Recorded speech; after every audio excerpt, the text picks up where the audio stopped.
Hey guys, Collin Chi, certified nutritional consultant, numerologist, bringing you guys another talk today. Today, I'm going to be talking about my top 10 favorite movies for independent, philosophical, free thinking, intelligent, non-conformist, free-spirited type of people. Okay, people that are more independent rather than codependent. Be giving you a few insights about relationships through this talk. I'll be reading a few excerpts from some of the lines of some of these movies. And these aren't going to be your traditional movies that you would think of as far as like romantic comedies or something that everybody else knows, like Eternal Sunshine for the Spotless Mind or Garden State or something like that. This is more movies that that are definitely about love, but not solely about love, but that just have really good quotes and lines in them, especially for the people out there that are the free spirits, okay, that are more independent and that like having some time to themselves, which is kind of how I am. Definitely prefer to have a lot of time to myself, but you got to find that balance in your relationship. And but these quotes will help be a kind of a champion for those kind of people. So let me get into it, okay? It's going to be 10 different ones. So, number one, okay, Annie Hall. Okay, or actually, sorry, this is number 10, Annie Hall. Okay, so I'm going to go from 10 down to 1, number 1 being the best. So, number 10, Annie Hall. I had to throw this one in there. Not that it necessarily champions the individualist, free-spirited person, but definitely an intelligent, intellectual kind of comedy by Woody Allen. This is a movie about Woody Allen, like being a comedian in New York, just like he is, and the relationships he goes through, and the ups and downs, and things like that, and his little insights about relationships. So, but it's it's a very honest, self-aware kind of film that really kind of reveals a lot of the interesting thoughts that a neurotic, intelligent, intellectual type person has. So that's why I put it in here. It's got a pretty good ending that basically says he talks about this joke of that there's this guy that is talking to a psychologist, and he's saying, or his therapist, and he's saying that that my brother's crazy. He thinks he's a chicken. And the psychologist asks, "Why don't you turn him in?" And he says, "Because I need the eggs." And so then he says, "These are basically my ideas about relationships. That they're totally irrational, totally crazy, and just insane. And so why do we all go through them? But yet we all still go through them because we need the eggs." So it's just whatever you take away from that, it's kind of an interesting little quote at the end. It kind of almost portrays that people are needy, though, whereas this video is more about people that are not needy and not clingy and not attachment oriented. But it's a good one anyway, so I had to throw it in. So so definitely check it out. It's a great movie about relationships. Number 9, The Americanization of Emily. It's a really old film. I think it's made in 65 or 64 with James Garner and Julie Andrews. Okay, this is like Julie Andrews' like second film I think she was ever in. This is a kind of classic anti-war kind of movie. It's about Julie Andrews is this stuck-up English woman, and James Garner is the he's a Navy admiral in the Navy, and he. This movie is awesome because it's very philosophical. It's kind of about how James Garner's like preaching cowardice and preaching selfishness, and talks about how he's yella and he doesn't have any courage. And there's this great scene where he has this like religious experience that he's telling Emily, Julie Andrews. He's telling her mother about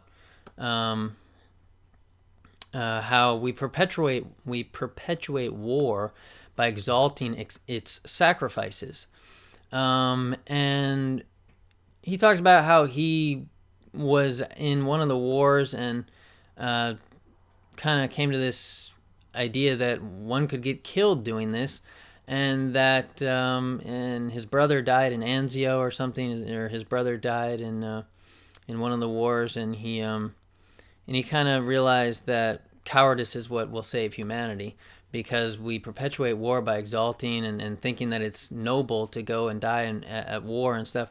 And but really it's kind of about how, this woman, Emily, Julie Andrews, is very conditioned into a conditioned type of morality, thinking that, valor and being the war hero is virtuous. And then James Garner's really kind of blowing her mind, and she's not quite there yet. She really fights him on it, and it's just all these philosophical dialogues that are in the movie that are good, and kind of talking about selfishness versus self-sacrifice. Being overly self-sacrificial in relationships is not good. Being overly selfish is not good. But there's another movie here by Ayn Rand that kind of extols the virtues of selfishness as well, and just being independent, being non-conformist, being free-spirited. So check that movie out. It's a really good one. And I'm going to be reading, like I said, excerpts, exact dialogue from some of the other movies. These are just some of the first ones. That was number 9. As I get into the better movies, there'll be some really there'll really be some meat you can chew on here philosophically. So number 8, Groundhog Day. Of course, I had to put that in here. Very existential kind of film. Very myth of Sisyphus, eternal return, eternal recurrence, Nietzschean kind of flick. If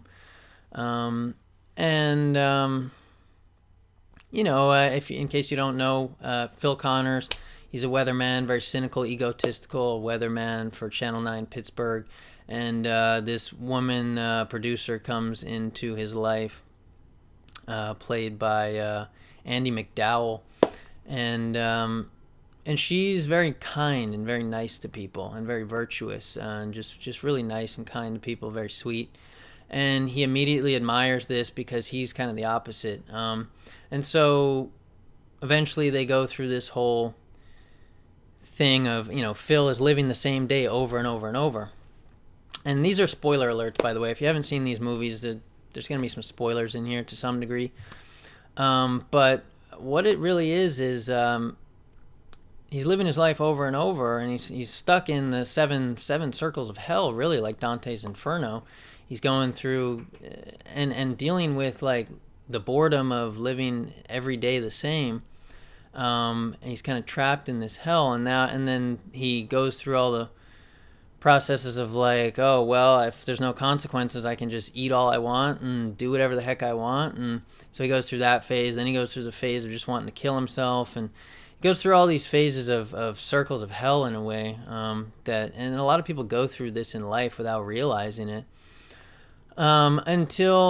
because he can't have what he wants. He can't have Andie MacDowell, and every day is the same, and nothing ever changes no matter what he does. And then he finally realizes, kind of comes to the conclusion that that he's just got to be a virtuous, righteous person. They don't say that exactly in the movie, but that's what happens. He tries to fake like he tries to get Andie MacDowell, the woman in the movie. He tries because he wants her to be his girlfriend. So he tries to get her by like faking all these things and like and setting up this whole fake kind of thing that as if he's a great person, as if he's awesome, and as if he does all these cool things, and tries to just win her over by like kind of learning about her and like pretending he's exactly the same as her and likes all the same things, but it's not really true. And then eventually he just kind of, like I said, realizes that you just got to be a virtuous, righteous person for no payoff at all, just for the fact of being a virtuous, righteous person. Almost like an agape kind of love, like in Greek mythology or Greek, not mythology, but literature. So I'll read a quick little scene from that's good. The bed scene when they're laying in bed. I'm sure most of you have probably seen this. This is when he kind of comes to the realization, and this is after he has told her that he's talking about how, like, I'm God because I've been shot, stabbed, burned, electrocuted, hung, and all these things, and he's an immortal. He wakes up every day without a scratch on him. I'm an immortal, he says. And, he starts to explain all this, and because he wants solace, he's seeking solace, or he's seeking, like, feedback from Andy McDowell about it, and and he tells her all these things that proves why he's a god. That just a waiter's going to drop a tray of dishes in a few seconds, and the waiter does, and so after he tells her all that, she goes along with him and lives that day with him, hangs out with him all day, and then at night they get in bed and they're not doing anything or anything. This is when Phil kind of comes to this realization. He says, I think you're the kindest, sweetest, prettiest person I've ever met in my life. I've never seen anyone that's nicer to people than you are. The first time I saw you, something happened to me. I never told you, but I knew that I wanted to hold you as hard as I could. I don't deserve someone like you, but if I ever could, I swear I would love you for the rest of my life. So he's this kind of scoundrel, right? Just like the guy in Americanization of Emily, he's like kind of like this scoundrel that on the surface you wouldn't naturally admire him because you think he's this scoundrel, coward, selfish dude. But really his virtue is maybe higher than other people's virtue. But Phil is, he in Groundhog Day, he's this cynical, egotistical guy and scoundrel is just, negative about everything and hates the people of Punxsutawney. And then Andy McDowell represents this other virtuous person. And so Phil wants to raise himself up in order to become that virtuous person, the transcendence that we achieve and the truth-seeking that we eventually achieve through eros, which is like erotic love, when we're attracted to somebody and passionately in love with somebody. We end up really seeking, we love people for their virtues and for their values and for their kindness, their goodness, and things like that. So it's an interesting thing. I'm sure you guys have gathered that, and most of you have probably seen it, but a lot of people just look at like the comedy part of the action part of the movies and don't think about the philosophical undertones. So that's an awesome one. Moving on, now I'm going to get into the really good ones that are more about the independent, non-conformist, non-codependent people. The Fountainhead, number 7. Okay, The Fountainhead is originally an Ayn Rand novel, and they made a movie out of it, and Gary Cooper, I think his name is. Right? Yeah. Gary Cooper, he's in it. And some other woman, I forget her name, but basically that is about, and I'm going to read you some lines from that. Basically, Gary Cooper is a architect who's having to fight for his integrity. Everyone's trying to take his artistic integrity and from him, not allowing him to build the buildings he wants to build, and they try and organize against him and things like this. And there's this epic scene in the courtroom that's all about the philosophy of Ayn Rand, which is, pretty much selfishness. But yeah, very. And then there's this woman that's just kind of, kind of needy in a way that doesn't. That's not willing to face the world and stand up for his or her being the rebel. Like, he's trying to protect his artistic integrity and build the buildings he wants and hold on to his ideas and not let anyone else change his ideas. Ayn Rand is also all about like extolling the virtues of the titans of industry, people who are the movers and shakers, the people that have great ideas and work hard and through capitalism really become like, great. And there's these themes of all, like the Ubermensch and Nietzsche, becoming great is an important theme here that leaves less time for relationships, or that makes relationships a little tougher for more needy, attachment-oriented people to deal with when a guy is that way. But through love, we see the virtues, and then eventually we try to raise ourselves up to that level of that high love that we want to be equal to, or that other person that we want to be equal to. Otherwise, and that's what happens with Groundhog Day, like I said, he becomes equal to Andy McDowell, because he actually finally does become a great person and a virtuous person just for virtue, and starts doing all these nice things for everybody, brings them coffee, like starts learning how to play piano and ice sculpt, and saves some kid in a tree like every day, and just starts doing good things just for the sake of the goodness and improving people's lives. And just, because Andy McDowell was virtuous, so he wants to be, but he doesn't do it for her anymore. He does it just for the sake of itself, which is, kind of the ultimate, like, becoming godlike in a way. We become godlike through that process. But so back to the Fountainhead real quick. I will read a few things from that.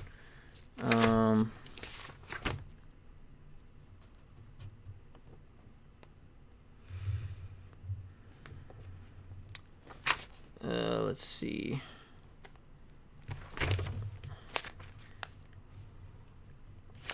Well, maybe I guess I'm going to read a few other things. I don't think I have that, or maybe I'll find it in here. Yeah, I think I wrote down some other ones.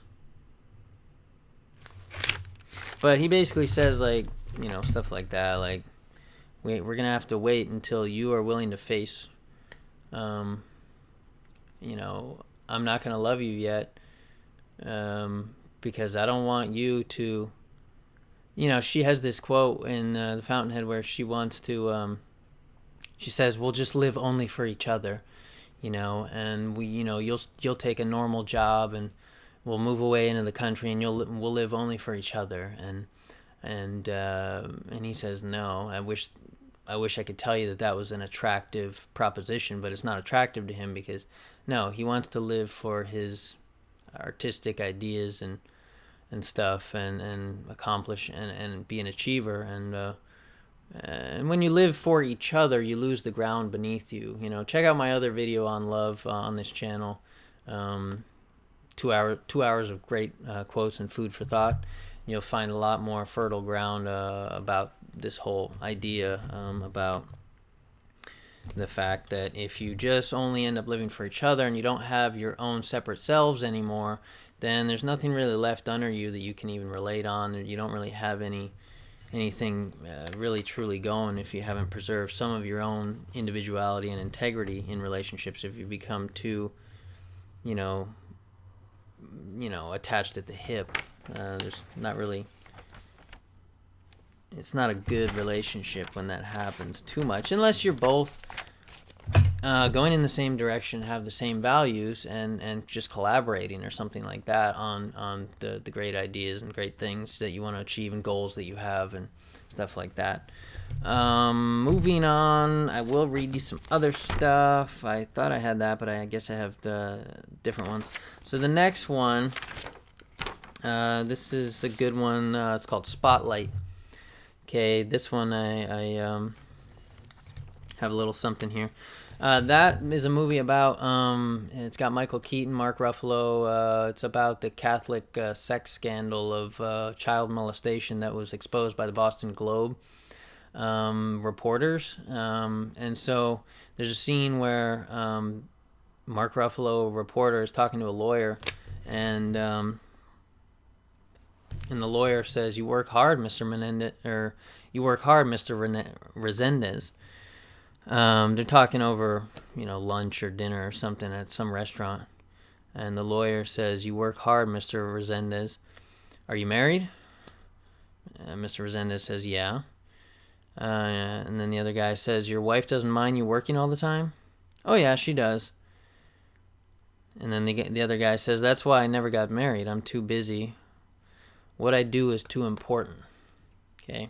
Are you too busy for relationships? Do you not have time enough to give to your relationships? Some people, so it depends on how ambitious you are. Not everybody's ambitious, but a lot of people these days are very, very ambitious and make no time for friends or girlfriends. And if you're that type of person that really wants a lot of time to him or herself, maybe you shouldn't be in a relationship, because it's going to create a lot of strain if they want to take your time and you can't give them the time of day because you want to be great, or because you are so focused and so passionate about going after your goals and dreams and achievement oriented, and you really are just focused on that, then you're not going to have much time for relationships. So I just like that line, that's why I never got married. I'm too busy. What I do is too important. It's like, if you really do something really, really important for the world, whether it's, teaching people things like this on YouTube, or teaching people about health, or serving in some charity, or trying to discover the atom, or whatever it may be. A lot of these great scientists were loners and didn't have friends or girlfriends because their mission and passion was too consuming. It was in a good way, but and so they shouldn't have had, whether it be Tesla, or they shouldn't have had girlfriends or relationships, and they didn't, because they were too. Very few people can understand this. I am a lot like this in a lot of ways, that I am so passionate and so interested in what I want to do that it's tough to make time for other things. But anyway, that's a cool little quote. Check out that movie. It's a good movie. It's got like 8.1 on IMDb, I think, stars. Next one, really, really good one, number 5, Out of Africa. Okay, this is definitely for the free-spirited type of person. Definitely watch this one. The independent individualist, the rogue, the roving, traveler kind of person that is an independent free spirit. So I got some good lines from this. This is basically a Danish baroness goes to Africa and ends up owning a farm there, and she's in a marriage of convenience with some guy. They're not in love or anything, and they're just kind of like friends, and then they get married out of convenience and for money's sake and for entertainment, to go to Africa and experience that. And she's very focused on possession. She's very possessive. She tries to convert the Kikuyu, which are like the Kenyan tribes or whatever, into being little Englishmen, or into Englishmen, basically, even though she's Danish. But wants to teach them how to read, and and just really, and always says like my Kikuyu and my farm and really is very, very needy and attachment oriented in relationships. And then you got Robert Redford,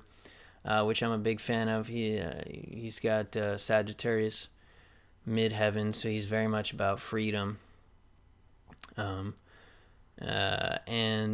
he's in a few other good movies where he's this kind of free spirit. Most of the movies he's a free spirit in.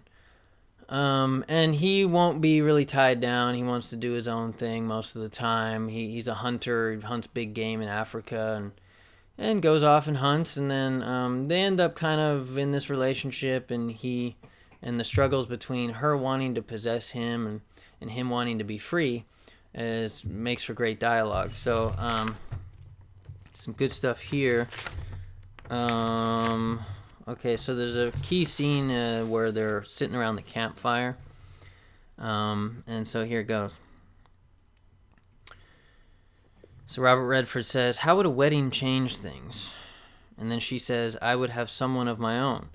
"No, you wouldn't." "What's wrong with marriage anyway?" she says. Have you ever seen one you admire? Robert Redford says. People marry. It's not revolutionary. There are some animals that mate for life. Robert Redford says geese. And then she says, you use the damn animals for your own arguments. You won't let me use them for mine. And then he says, I'd mate for life, one day at a time. And then she says, I'd just like someone to ask me once, that's all. And she says a couple other things. And then she says, when you go away, you don't always go on safari, do you? He says, no. She says, just want to be away. He says, it's not meant to hurt you. She says, it does. Then he says, Karen, I'm with you because I choose to be. With you, I don't want to live someone else's... He says, Karen, I'm with you because I choose to be with you. I don't want to live someone else's idea of how to live. Don't ask me to do that. I don't want to find out one day that I'm at the end of someone else's life. I'm willing to pay for mine, to be lonely sometimes, to die alone if I have to. I think that's fair. And then she says, not quite. You want me to pay for it as well. He says, no. You have a choice, and you're not willing to do the same for me. I won't be closer to you. I won't love you more because of a piece of paper. Okay, because she wants him to get married. There's another great scene. He's talking about maybe he'll go away for a couple days. Maybe I'll try Samburu tomorrow. Or maybe I'll try Samburu day after tomorrow. She says, you just got back. He says, Felicity asked me to come along. And I almost said no because I thought you wouldn't like it. And there's no reason for her not to come. She says, yes, there is. I wouldn't like it. She says, yes, there is. I wouldn't like it. You want her alone? He says, I want things that don't matter not to matter. Then tell her no. Do it for me. And then, what else would it be? He says. What other sacrifices am I going to have to make? Basically. Why is your freedom more important than mine? She says. It isn't. And I've never interfered with your freedom. And then she says, no, I'm not allowed to need you or rely on you or expect anything from you. I'm free to leave, being sarcastic. But I do need you, she says. He says, you don't need me. If I die, will you die? You don't need me. You confuse. You mix up need with want. You always have. She says, my God, in the world that you would make, there would be no love at all. He says, or the best kind of love. Or he says, or the best kind. The kind we wouldn't have to prove. She says, you'd be living on the moon then. He says, why? Because I won't do it your way. Are we assuming there's one proper way to do all this? Do you think I care about Felicity? She says, no. Do you think I'll be involved with her? She says, no. Then there's no reason for this, is there? Well, if she's not important to you, then why won't you give it up? I have learned a thing you haven't. There are some things worth having, but they come at a price, and I want to be one of them. I won't allow it, Dennis. And his name is Dennis in the movie, so she's saying, she won't allow it. He says, you have no idea of the effect that language has on me. She says, I used to think there was nothing that you really wanted, but that's not it. That's not it, is it? You want to have it all. He says, I'm going to Samburu. She can come or not. She says, then you'll be living elsewhere. He says, all right. Okay, so he wants his freedom. She's very needy and possessive. Like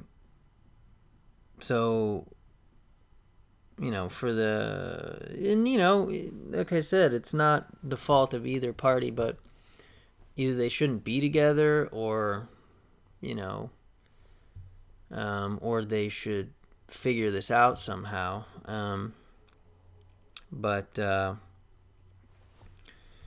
It's not good to be too, unless you're not good to be too free-spirited, unless you're just that way and you're really, really ambitious. And in that case, you shouldn't really be in a relationship if you don't have any time for anybody else or anything else besides your obsession or your passion, your goal. There's another scene where he says, where We're not owners here, Karen. We're just passing through. Because she wants to own everything. It's my farm, my Kikuyu, my, whatever. And then towards the end of the movie, there's a good scene at the end. She says she's talking about Robert Redford. This is a spoiler. Robert Redford, his character actually dies in the end. She says, he brought us joy and we loved him well. He was not ours. He was not mine. So she kind of realizes in the end that, we don't own anything in life. We don't possess anything truly. We're just borrowers. We're here for a short time and then we're gone. That's how life is. So she kind of comes to that realization. But it's a great movie. I like Robert Redford a lot. Got some other really good ones coming here. How about number 4? Rocky. Okay. Women weaken legs. Okay. This is true. So, Rocky is training and some chicks come in. I'm sure you guys know the story of Rocky. It's about a fighter, boxer, underdog boxer, gets a shot at the title, ultimately proves himself, rises up in life. So basically he's training with his trainer Mick, and then 2 chicks come in and they ask for his autograph while he's training. And Mick says, "Get the hell out of here! Don't ever interrupt me while I'm training or whatever." And then Mick says, "You lay off that pet shop game. Women weaken legs." Because Adrian works in a pet shop, so Mick's telling Rocky not to fool around. And Rocky says, "Yeah, but I really like this girl, And Mick says, "Well, let her train you." He gets all amped up, and so if you're focused, like Rocky had to focus temporarily on training. He couldn't have any other distractions. This is, when I was, I was doing an art show at one point, and I had 10 days to finish art pieces, and I excluded every possible distraction. I would not see anybody. I cloistered myself and I said nope. I said no to everybody that tried to hit me up, because I had 10 days to finish art pieces for this, and I just went into this zone of all art all the time, 24/7 besides sleep, in order to accomplish this art show for 10 days. And that's a short amount of time, but some people live that way every day of their life for long periods of time. So in that case, obviously, they don't have time for relationships. But so, again, Rocky, he had to focus. So he couldn't be fooling around and messing his head up with, the things, the emotional stuff that happens when you're all messed up with and in love and irrational and all that. He had to focus on beating, Apollo Creed. So, next one. This is a really good scene. Whiplash, number 3. Okay, Whiplash is a movie about a kid that's a drummer and trying to be the great drummer, trying to be one of the greats. And so I got some good dialogue from that here. That is really good. So he says, he recently, is on a date, or he started dating a girl, but he's going to this really serious drumming school or whatever, and it's really, really serious program. And so as he's dating this girl, halfway into it, eventually he breaks up with her, and this is kind of the breakup scene. So he says, "I don't think that we should be together, and I've thought about it a lot, and this is what's going to happen. I'm going to keep pursuing what I'm pursuing, and because I'm doing that, it's going to take up more and more of my time, and I'm not going to be able to spend as much time with you. And even when I do spend time with you, I'm going to be thinking about drumming, and I'm going to be thinking about jazz and my charts and all that, and because of that, you're going to start to resent me. And you're going to tell me to ease up on the drumming and spend more time with you because you're not feeling important. And I'm not going to be able to do that. And really, I'm just going to start to resent you for even asking me to stop drumming, and we're just going to start to hate each other. and it's gonna get ugly. And so for those reasons, I would rather just, break it off clean because I want to be great. Okay? And the girl says, and you're not. And the guy says, I want to be one of the greats. The girl says, and I would stop you from doing that? The guy says, yeah. Girl says, you know I would stop you from doing that. You know that for a fact. The guy says, yes. Girl says, and I'd barely see you anyway. And when I did see you, you'd treat me like shit because I'm just some girl who doesn't know what she wants and you have a path. And you're going to be great and I'm going to be forgotten and therefore you won't be able to give me the time of day because you have bigger things to pursue. The guy says, that's exactly my point. Girl says, what the fuck is wrong with you? You're right, we should not be dating, she says. So, watch the movie. It's a good movie. But that's the key scene about relationships. That question yourself. Are you too ambitious for friends, for relationships, for love? Okay? If you are, you probably shouldn't get too involved or too hung up on somebody because it's going to take a lot of your time. And we're all already overworked. We all don't have that much time already because of, most of us work full time, 40 hours a week. So it's going to be quite a strain. And, he was right on with what he was saying, but he was, saying it in kind of a dick way. But it's at least giving you that idea that, yes, there are some people that know what they want, have a path, have a passion, have a mission, are committed to it, and are living life and doing it. And there's other people that are just kind of don't really have a self, don't really have a passion, are just kind of going along with life and, not really on the same level as far as that goes. Not that one level is worse or better, but that there's a difference there that's really going to create a lot of tension. So be aware of that. So that's an awesome one though. Next one, almost through here, but I got a couple other really good ones. Number 2, The Agony and the Ecstasy. Okay.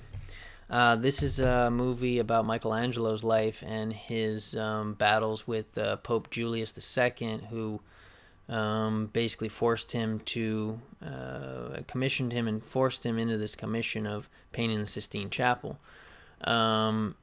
Michelangelo, well-known artist, but mainly sculptor. Very much a loner type guy that just very, very prolific, okay? Very focused on sculpting. The guy sculpted, I don't even know how he finished one of those sculptures in his lifetime, and he finished a whole bunch of them, and they're unbelievable. And it's just, if you're the ultimate creator, if you're really this original artist creator that really seeks to create and is really, really focused on that, then, it's and is at such a level that Michelangelo is one of the greats, one of the greatest ever. As far as artists or sculptors are concerned, he is the greatest. And there's not many that can touch his sculptures. And so if you're on this certain high level, you don't have time for the pettiness. You don't have time for the bullshit. You don't have time for anything because your mission, just like that other scene in Spotlight, what you do is too important for this other nonsense to F it up. So you got to cut everybody else off, cut everything off to really do your thing, right? If you're at that type of level, not very many people can understand that type of level because that was one of the greatest of all time. There's very few people that can understand the mindset of one of the greatest of all time, okay? I understand it because I have a similar drive, but, it's tough.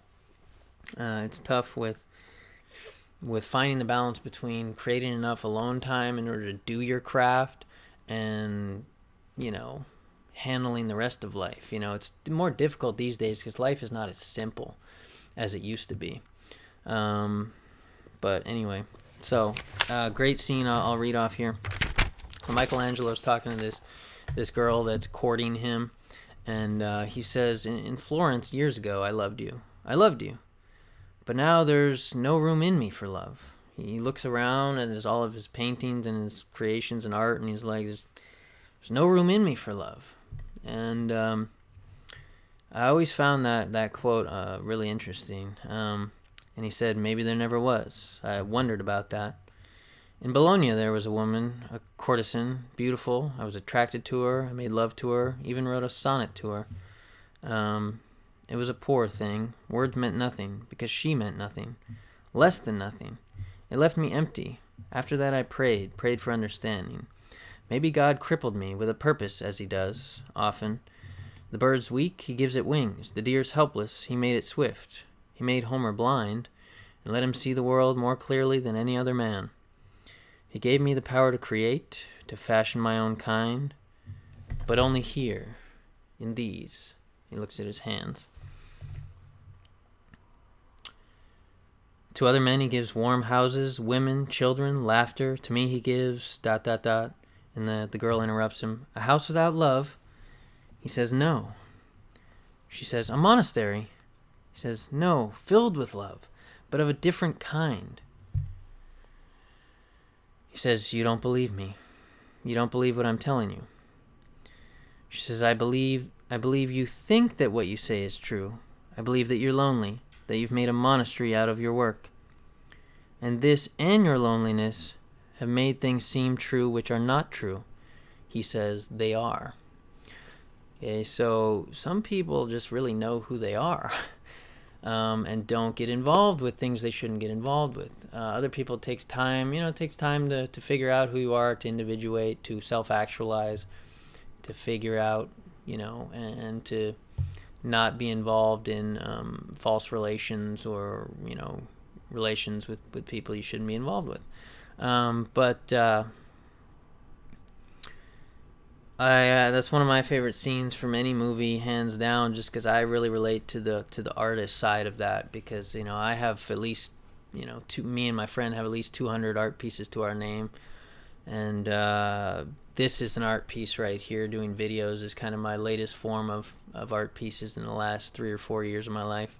But before all these videos, I was mainly doing a lot of art with my time. So really good one. And number one, okay, that was Charlton Heston as the actor. I don't know if I mentioned that in the Agony and the Ecstasy. Number one favorite about relationships and love for independent, non-conformist, etc., free thinkers, free-spirited, intelligent people. Number one is the movie Heat. Okay, Heat. With Robert De Niro, Al Pacino, and Val Kilmer. Okay, really good movie. One of my favorite movies, just hands down. And I'm not, that into criminal movies, really. It's very philosophical. I like it because it gives you the full spectrum of like 3 different guys and their relationship issues. There's some really good dialogue. It's about these criminals that form this crew that, rob banks and take scores, as De Niro puts it. And then the good guy cop that's trying to go after him is Al Pacino. And he's kind of the righteous one, but he's got his relationship issues because he spends all his time going after guys like Robert De Niro, the bad guys. So I'll give you some of the lines. Really awesome stuff.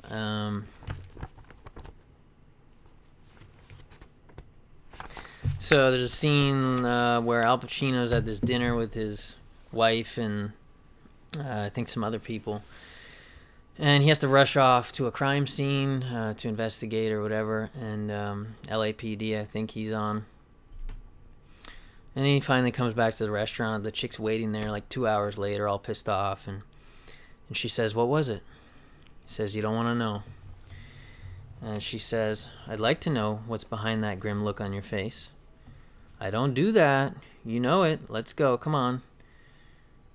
She says, you never told me I'd be excluded. I told you when we hooked up, baby, that you were going to have to share me with all the bad people and all the ugly events on this planet. And I bought into that sharing because I love you. I love you when you're fat, bald, blah, blah, blah, she says. It doesn't matter driving a bus. But you have got to be present like a normal guy some of the time. That's sharing. This is not sharing. This is leftovers. He says, I see what I should do. He says, I see. What I should do is come home and say, hi, honey, guess what? I walked into this house today where this junky asshole just fried his baby in a microwave because it was crying too loud. So let me share that with you. Come on, let's share that. And in sharing it, we'll somehow cathartically dispel all that heinous shit, right? Wrong. You know why? She says, because you prefer the normal routine. We fuck, then you lose the power of speech. He says, because I got to hold on to my angst. He points right here. I got to hold on to my angst. I preserve it because I need it. It keeps me sharp, on the edge, where I got to be. She says, you don't live with me. You live among the remains of dead people. You sift through the detritus. You read the terrain. You search for signs of passing, for the scent of your prey, and then you hunt them down. That's the only thing you're committed to. The rest is the mess you leave as you pass through. What I don't understand is why I can't cut loose of you. So, kind of like Robert Redford, this guy in a way is a hunter, type O blood in a way, right?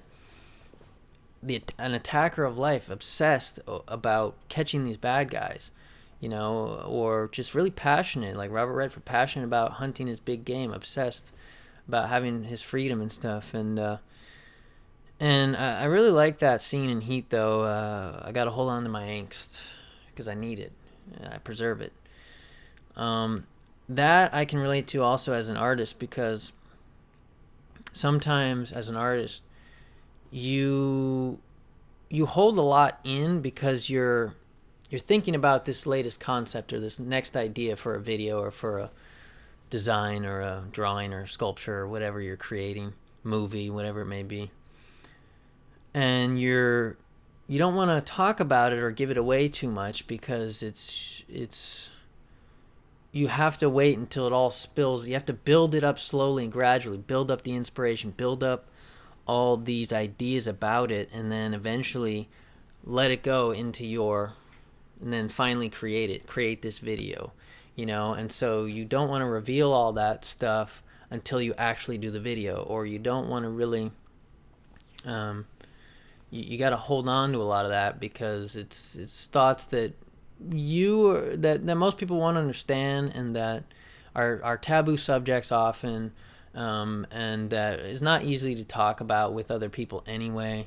So you don't really, you don't talk to your girlfriend or you don't talk to your friends enough about it because it's your secret little amazing philosophical ideas that the art piece is going to be the ultimate manifestation of it, and you don't know how to explain it yet anyway, and you're just you're gradually refining the idea, and so naturally you don't really give it away much until you actually do the thing. And so you can be kind of taciturn and reserved about a lot of subjects, because if your whole life is lived courting those ideas and trying to express them, like in a video like this or something, then you're not going to be talking a lot about a lot of things with a lot of people, because you have to hold on to all that stuff until it can explode onto the canvas or whatever it may be. So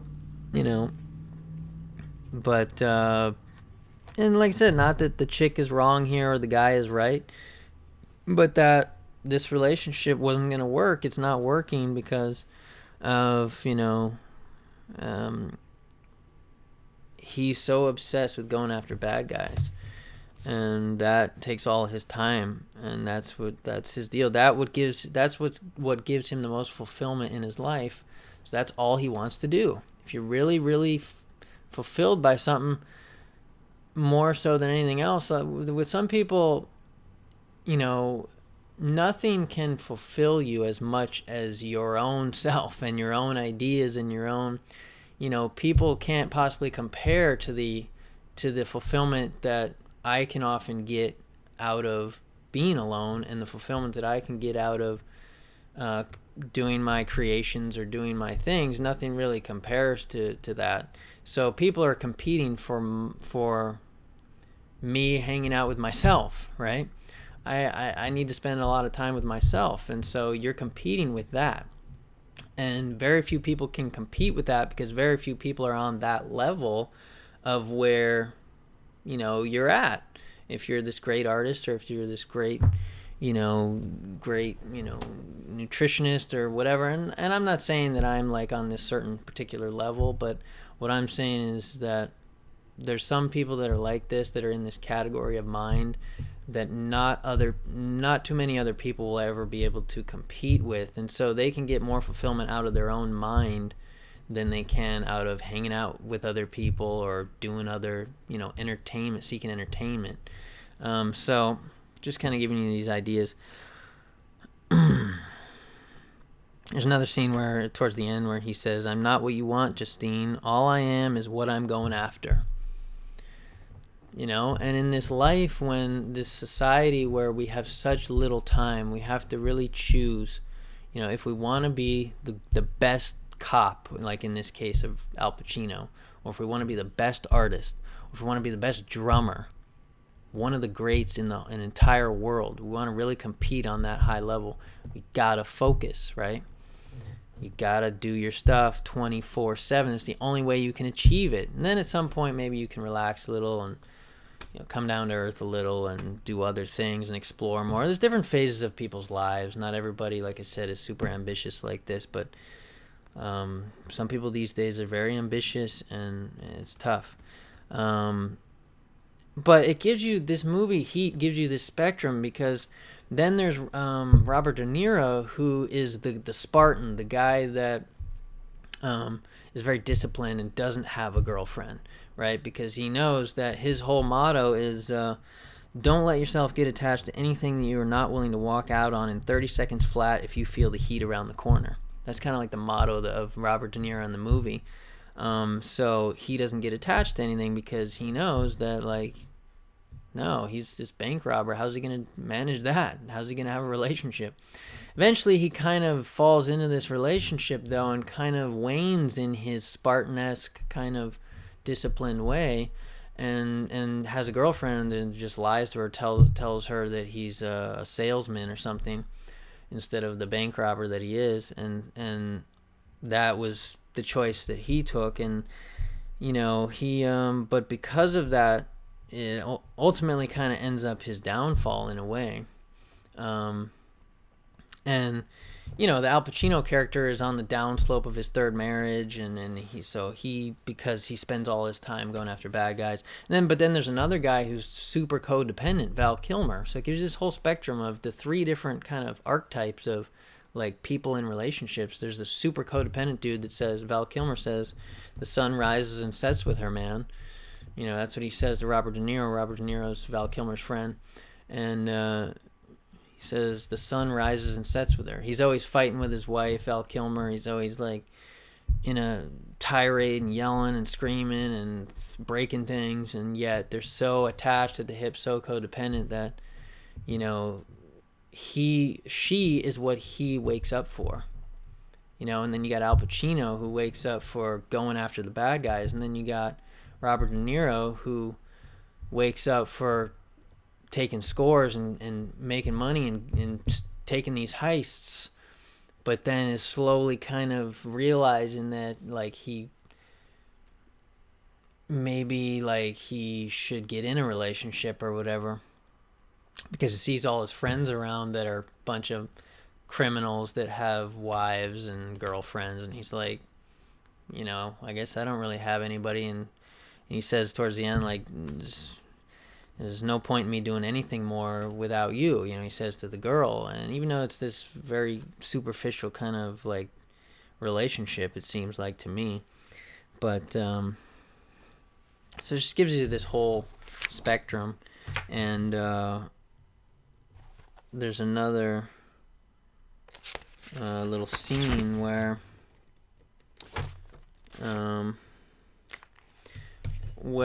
the best scene in the movie is where Robert De Niro and Al Pacino are in a coffee shop or a restaurant of some sort, the restaurant scene where the bad guy and the good guy meet just for a cup of coffee and just to shoot the shit basically and kind of assess each other's like cat and mouse kind of game almost. And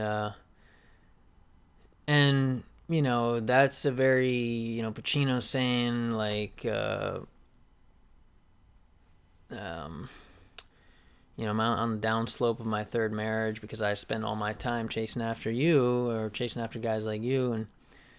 And De Niro says, how you ever expect to, you know, keep a relationship if you got to move when I move, you know? And De Niro and Pacino says, that's interesting. What are you, a monk? And so the monk thing comes up again because we were talking about monastery in the Agony and the Ecstasy movie, like the chick saying that a monastery, you made a monastery out of your work. But so when you're trying to be the greatest, you have to in a way live a monk-like existence, right? And De Niro says no, because at this point De Niro has a girl, and he says I have a woman. And Pacino says, what do you tell her? And De Niro says, I tell her I'm a salesman. And you know, Pacino says that it's pretty vacant, you know, and De Niro says that's the discipline, you know. It's either that or we better go do something else, pal. And, you know, and they kind of realize they're the same person because, you know, De Niro says, I don't really want to do anything else. And Pacino says, I don't want to do anything else. And De Niro says, neither do I. And they both realize that they're the same person. So the criminal and the good guy are essentially the same. And that's why it's such a key, like, part of the movie, because there's this realization there. And that neither of them can live this regular type life, right? Because Pacino asks him, so you never wanted a regular type life? And De Niro says, what the fuck is that? Barbecues and ball games? And I actually have an art piece about that because it was such a great scene to me. And, you know, so when you are really a cultured person who's really educated and interested and curious about life and does a lot of things and researches a lot and stuff, it's hard for you to enjoy the regular type life things like, you know, I don't know, going to the park, going to a movie, or going out to dinner, or the other regular relationship type stuff that people do, you know, or family, or just other, you know, or even just like sex or play or fun. You know, there's this division of between, like, you know, fulfillment and fun, or you can seek happiness, or you can seek pleasure. You know, you can seek fulfillment, or you can seek fun. You know, you can, and you know, so basically, it's when you're at a certain level, it can be tough to be fulfilled by the lower self activities. You know, so. And then the higher self activities like self-actualization, you know, personal development, you know, going after your dreams and goals and being achievement oriented and stuff. And, you know, it's not, in some ways you can be too rigid when you go into that achievement focused way, and then you end up losing a lot of people along the way, and you end up, you know, you can be kind of, there's a danger of becoming dictatorial and having too high standards and not having compassion anymore, and all these issues with being at such a high level.